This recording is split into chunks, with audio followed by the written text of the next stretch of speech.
Okay, girl, are you locked in and ready to make this top? Because I'm going to walk you through how to make this intermediate level fringe top. You can customize the fringe to any length you want. Let's get started. When you first cut out the pattern, you're going to have 4 pieces. 2 of them are going to be the lining and 2 will be the outer layer. Place the 2 lining pieces good sides together and 2 outer pieces good sides together. Put pins down all of the side seams. Sew and serge both of the seams. You're going to take your lining piece and turn it so the good sides are facing out.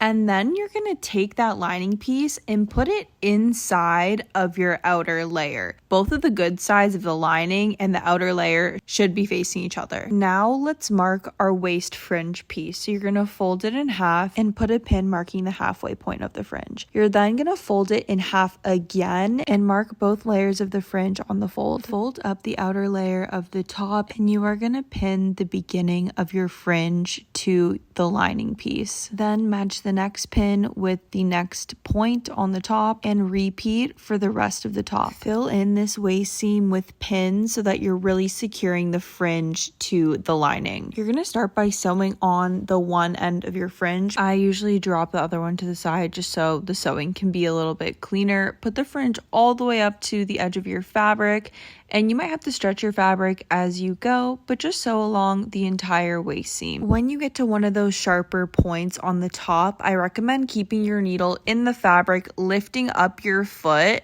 and then turning your fabric so that you can sew the next line. It's a pretty drastic angle change, so I find this just helps make it as clean as possible. Before you finish sewing the fringe on, you're going to want to flip that beginning seam up and underneath so it's hidden. And now we're going to sandwich this fringe in between the outer layer as well. So we're going to go ahead and connect the outer layer to the fringe and the lining. You should have a nice little fringe sandwich by now.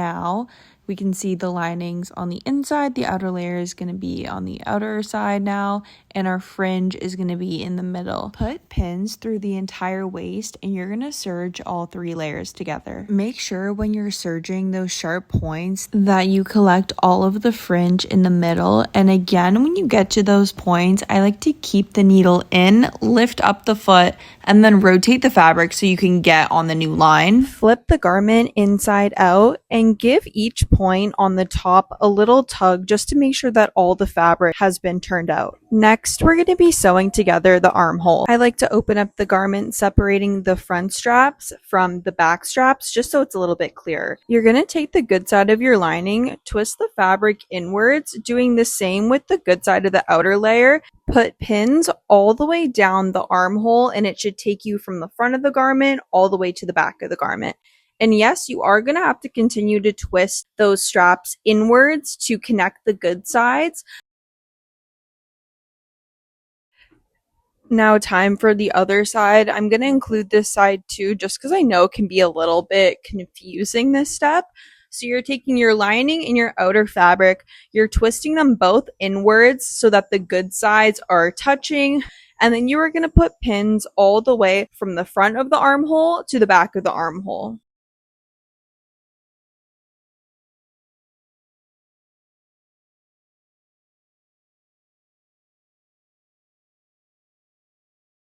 Before you sew and serge these together, I like to flip it inside out so the good sides are now facing out again. And this is just to check that you've actually put it together properly and that you don't have to hate your life and seam rip after. Once everything looks good to go, you can sew and serge both of those seams. Now that everything is sewn and pretty, you can go and reach your hands in and flip that armhole inside out so the good sides are now facing out. Take your front strap with the good fabric and the lining and just open it up so you can see both of them at the same time.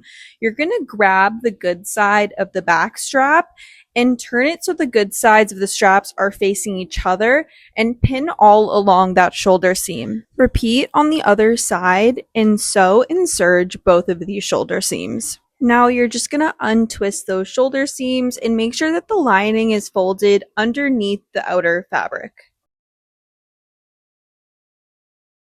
After you've cut out the elastic, you're going to sew it together and make 4 equal points around the elastic with pins.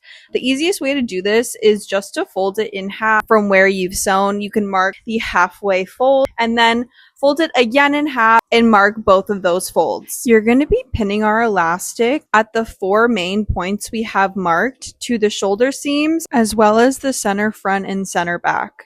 The elastic will be laying on the good side of your outer fabric, but you should be pinning the elastic, the outer fabric, as well as the lining together. After you've put multiple pins throughout the entire neckline, you can go ahead and do a zigzag stitch to attach the elastic to both the outer layer and the lining. You'll most likely have to stretch out your elastic as you sew, so be mindful of that. And this is the point where I would go very, very slow, because it's really easy for that elastic to slip off of the layers. Hence why we add so many pins before. Once you're done, you can mark the center, front, and back of the top, and then turn the top inside out. So the lining is now on the outside. Take your neckline fringe, fold it in half, and sew it together to make a circle. Put a pin designating the halfway point, fold it in half again, and then mark the fold. So we have 4 equal marks throughout the fringe. You're going to line up the marks on the fringe with the center front, center back of the top, as well as the shoulder seams of the top. The fringe will be directly laying on the lining, but we're pinning it to the lining, the outer fabric, as well as the elastic that we just finished sewing on. Once you put pins throughout the entire neckline, it should look something like this. And then we're going to go ahead and serge that entire neckline, connecting all 4 layers.